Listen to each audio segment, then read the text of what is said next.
Hello, friends. This podcast is brought to you by my new album, Impending Bloom, available now on most digital platforms. This podcast is also brought to you by the new book by my wife, Cassie Walker, called Everything is Moving, available now on Amazon.com. Now, please welcome to the podcast, Demar Hamilton.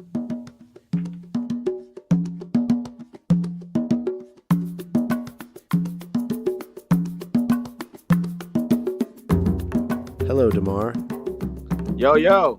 How's it going? Hey, Jon Walker. It's going well. How are you? Good. Where are you at right now? I am at my home in Silver Lake, the neighborhood of Silver Lake, Los Angeles, California. Okay. And you play drums. You're a drummer. Yeah. By trade and by day, I play the drums. Yeah, that's my deal, man. Why did you do that? I guess it mainly just happened because I don't know the reason why. I ever since I can remember though, when I was a little kid, man, I was in church, and my dad was a musician, my mom was a singer, and so I don't know, I just feel like I just gravitated right towards drums pretty immediately at a very young age. Yeah, how old were you?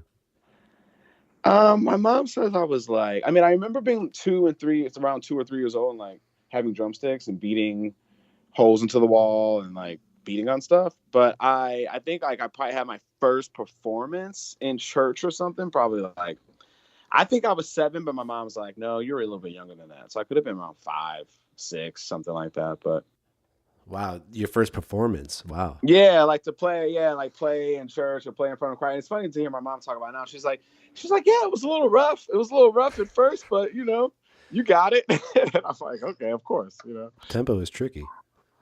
Tempo is definitely tricky, but hey, years later, here we are, Yeah, what was your first band playing drums?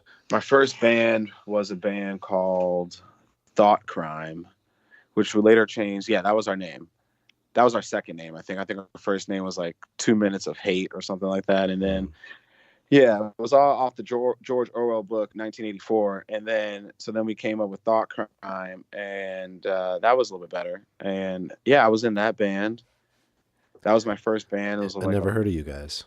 Yeah, it was like high school punk rock, garage punk. I mean, mostly what we did was we would play on Friday nights in our bass player's garage, and his dad would drink like 12-pack of Miller Lite, and that would be our Friday nights. It would just be like us going to his house playing music while his dad got drunk and watched us. You got to start somewhere. Yeah, hey, I was like, that was like our first shows, and then we'd play. I think we'd play like a talent show, and just random stuff, and yeah. That band just kind of led to other bands from that, It was like the start of it all. You just always been playing drums. Was there ever anything else that you wanted to do?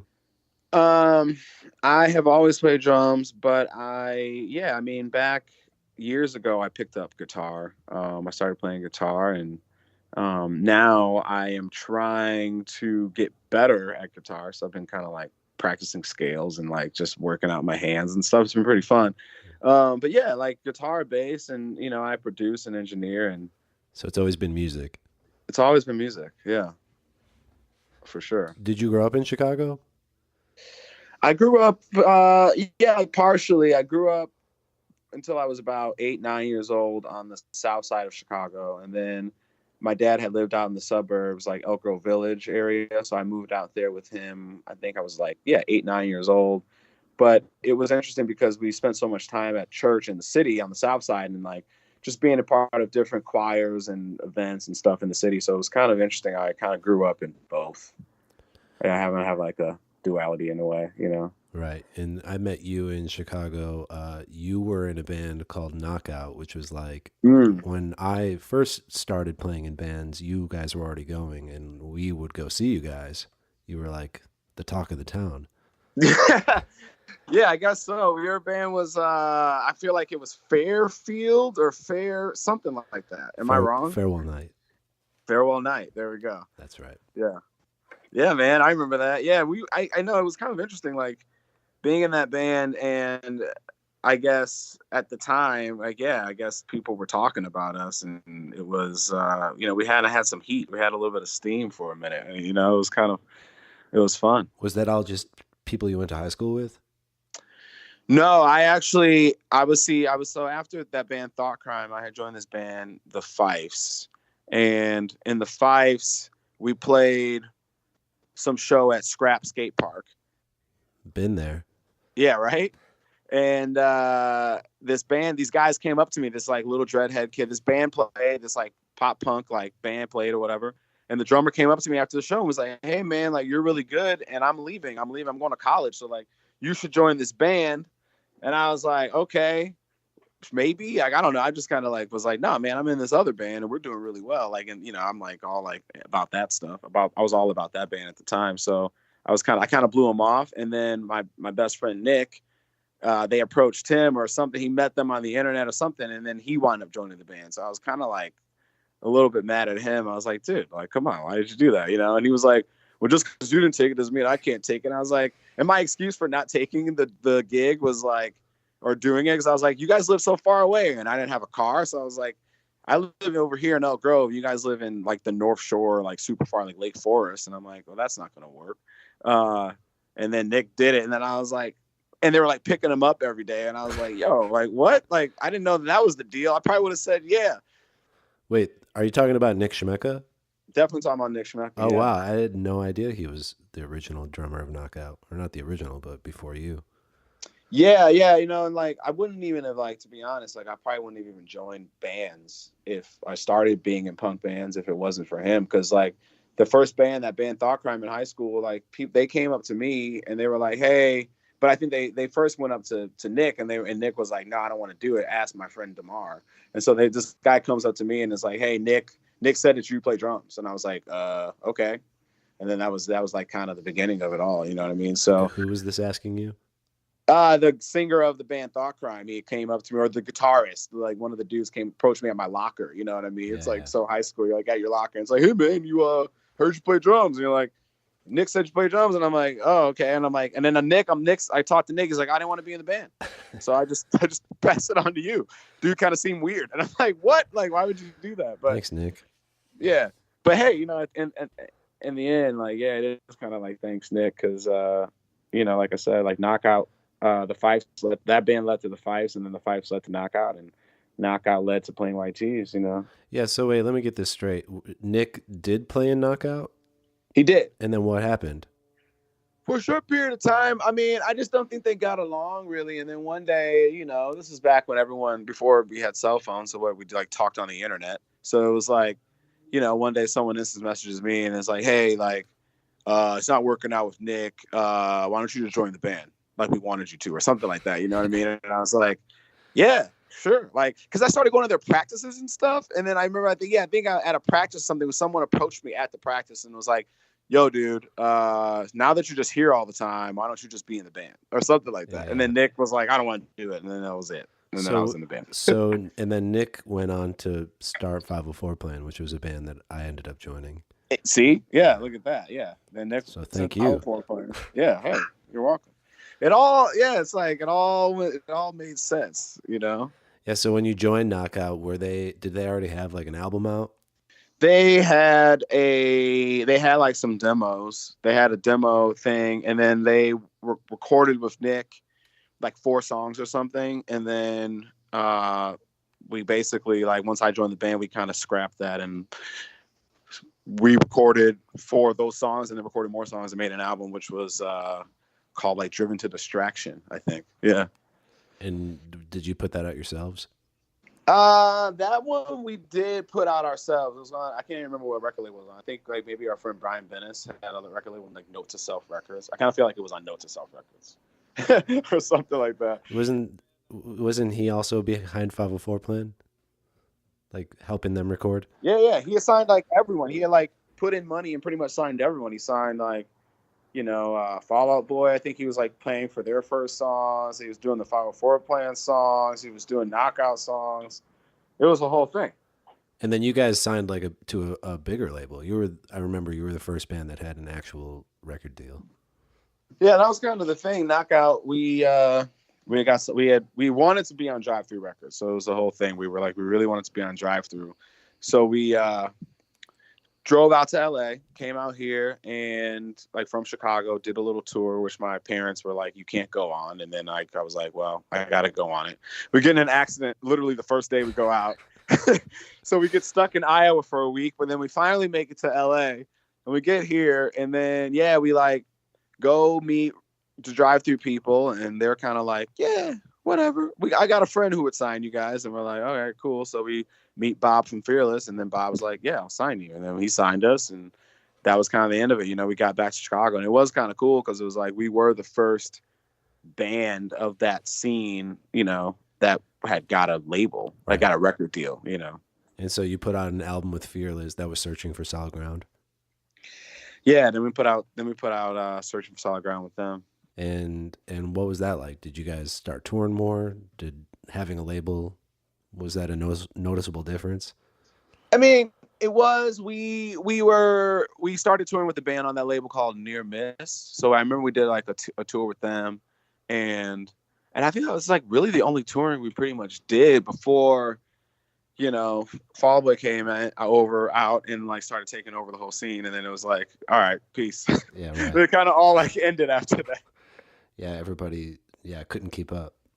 No one could keep up with that. They were like, all right, well, I guess that's that. But it was, you know, because for a while there, the Knockout and Fall Out Boy, we had a good thing going on, you know, where we were just always together, always playing, like every single show we played together. And, you know, so I felt like most of our touring and shows that we would do, besides like that one tour, was just around the Chicagoland area playing with Fall Out Boy, you know, and like the suburbs and maybe like Indiana and Michigan every once in a while, you know? Yeah, funny story. My old band, Feral Night, did play a show with you guys at Back to the Office. And yeah. And I had brought Cassie to the show, or she came to see the show, and we didn't even start dating yet. And we were sitting at the merch table talking, and you asked me, hey, is that your girlfriend? And I looked at her and I said, no, unless you want to be. And that's literally how me and Cassie started dating. Whoa. Did you know that? I had no idea. Yeah. I think I maybe have heard that story once. Yeah. Maybe it kind of sounds sort of familiar, but I don't. Yeah, that's crazy. I can't believe that. Wow. There you go. Thank you again. Hey, you're welcome. Yeah, look at you guys, man. Years later, I that is something I would do. It sounds like me at that age, teenage Demar, like that was me. Putting me on just the spot. In your face. Yeah. Just putting people on the spot. Yeah, for sure. And so what happened to Knockout? Man, you name it. I mean, it's like, I think that honestly, it was probably a little difficult for us to figure out how to like maintain, how to be successful and be good when I think your best friends that you are playing with and being in a band with were like just like exceptionally better than you and getting way more attention than you. I just feel like our singer, and he's dealing with kind of like mental health issues and stuff. It just kind of like, things just start to fall apart.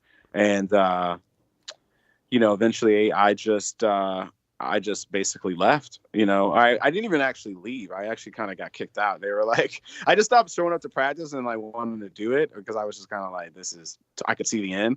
And then I just got a call one day that was like, yeah, I heard someone playing drums in the background, and I was like, who's playing drums in the background? And they're like, oh, well, that's what we're doing now. Playing your drums? Yeah, you know, like whatever. Like, and I was like, okay, like that kind of sucks. That kind of hurt, but it was also like, what was really going to happen? It was kind of like at its peak. And so what happened between that and the Plain White T's? I sat around for like, you know, a few months, kind of just trying to figure out my next move or what I was going to do. And I had just finished a semester of college, and I was like, okay, I guess I could just go back and do that. It was the summer of 2003, and I was trying to find a job, like whatever, anything. Just where did you go to college?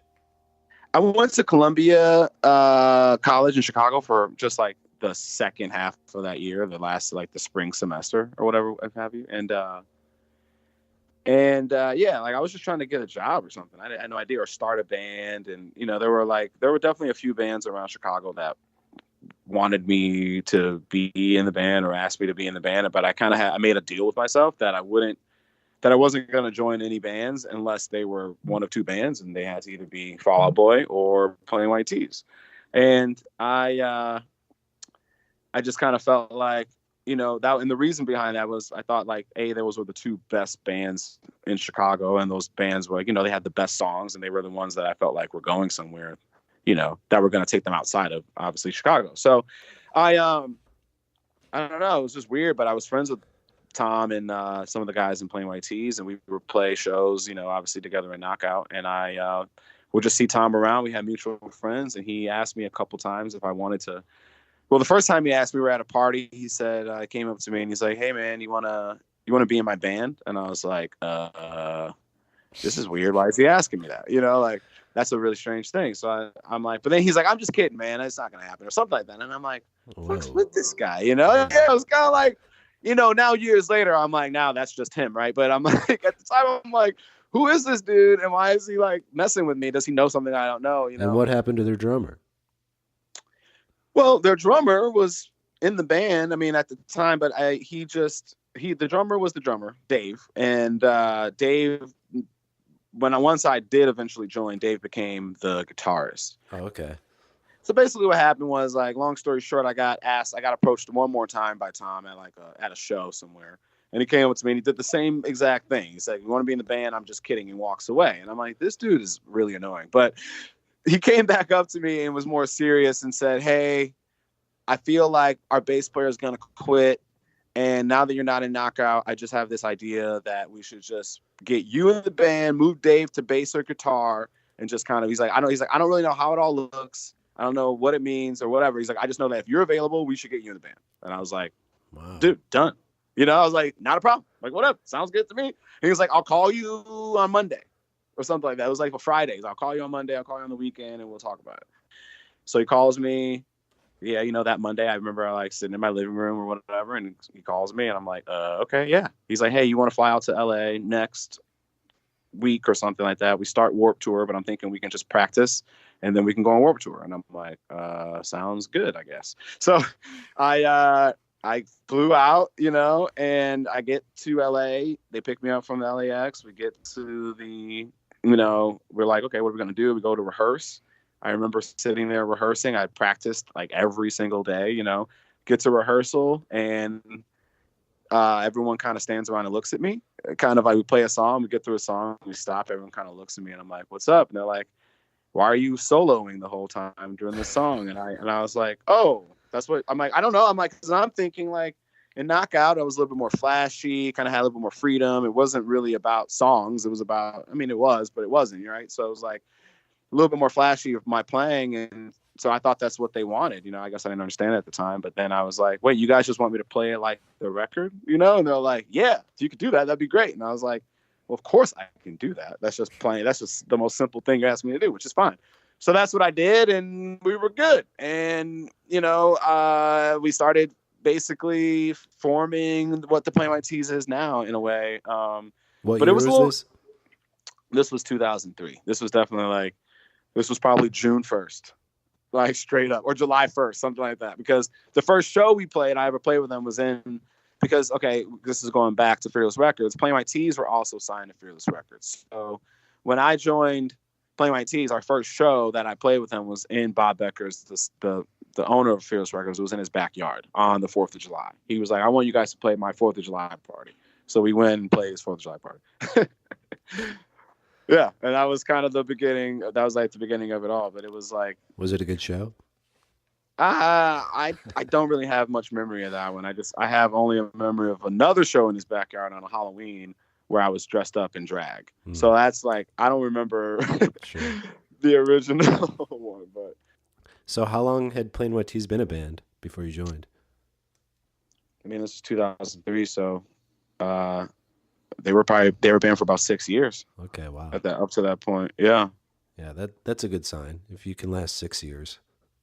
Yeah, they had already kind of been doing it for a minute. And in a way, some of the guys in the band tell it, like, they were at a weird spot at that time of like kind of needing some things to change. You know what I mean?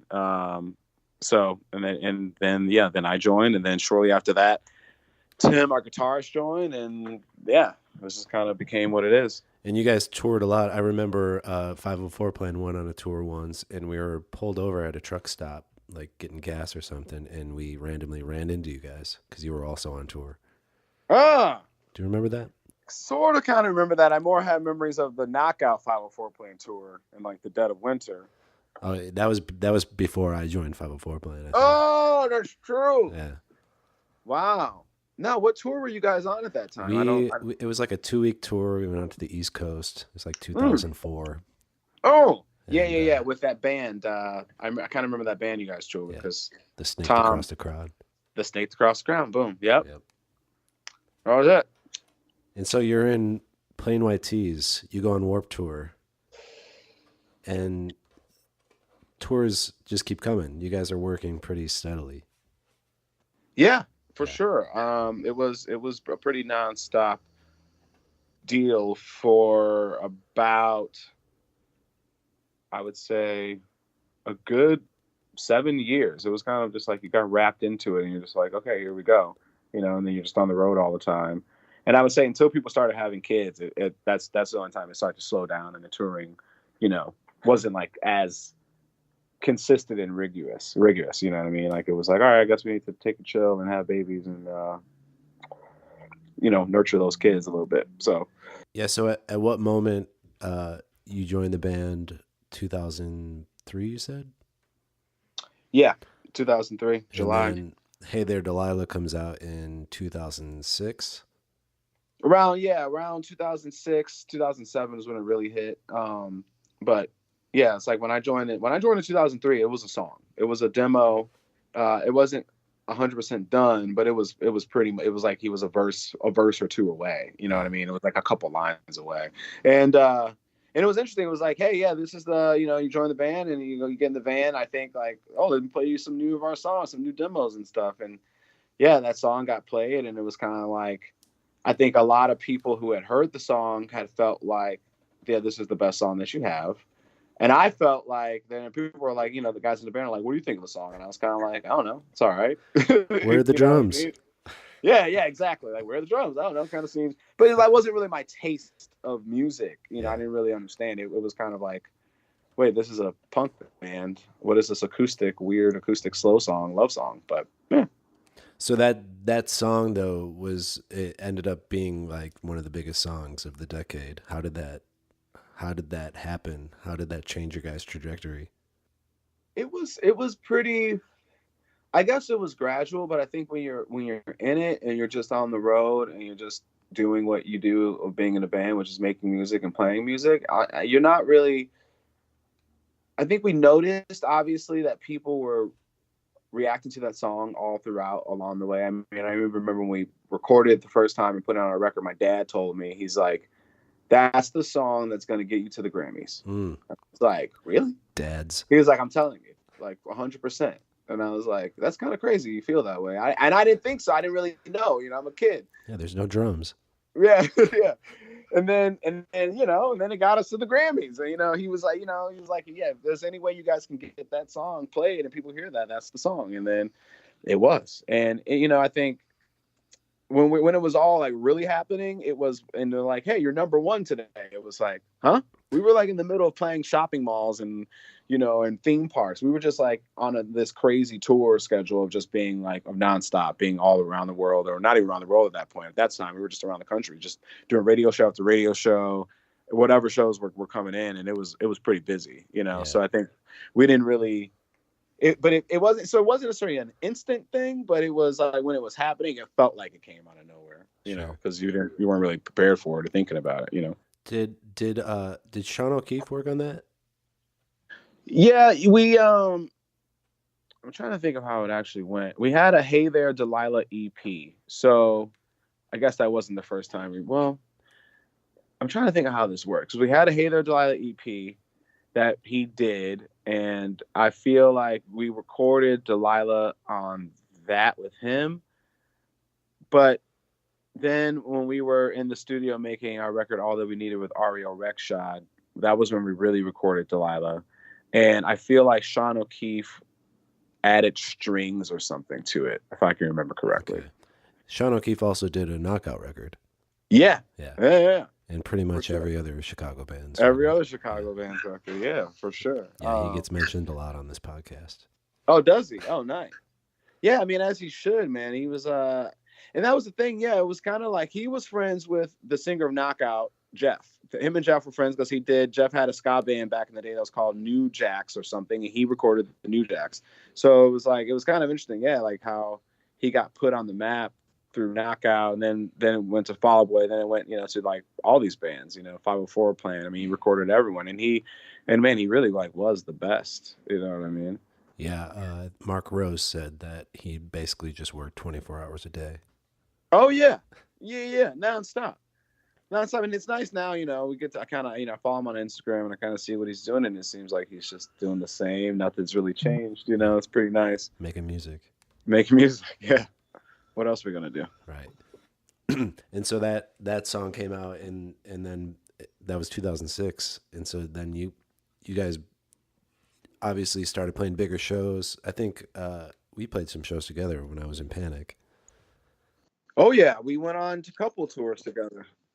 It's kind of interesting, like just to mention, it's like from the BTO of me saying the Cassie to 504 Plan to like we've been, you and I, just like our story and our timeline, like we've been like consistently like always on the same journey in a weird way, like on the same path, like always meeting at interesting points, and then because of music, like yeah, I'm just thinking of the time even before you were in Panic and before you joined Panic. Like I remember that, like I remember being that, and I remember the transition of you joining Panic, and then it was like we did 2 tours together. We did that with the Big Circus. That's right. And then we did the Rock Band Live after Pretty Odd. That's right. Yeah. Oh yeah, man. It's all kind of a blur. Sure, of course.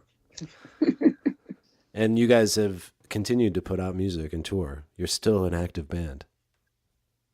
Yeah, we're an active band, 100%. It's I think we are in this period of trying to figure out what to do next. I think, throughout the years and being on, we had like, we had our major label and we did all that. We had the success, we had the radio songs and stuff like that. But, a few years ago, we parted with our label and we tried to kind of do things ourselves.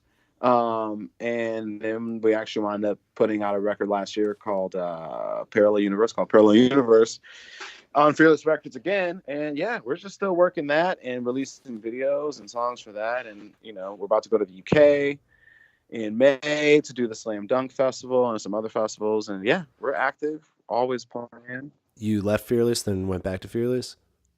Yeah. Yeah, what happened there? Well, it wasn't like we really left Fearless. It was more we got upsold, if you will, to Hollywood. It was just kind of like Hollywood, like basically Fearless knew that they reached a point where they were like, okay, we've done all we can do. This band is, we don't have like a huge radio department that's going to push this band further. And so we basically got bought out, by Hollywood.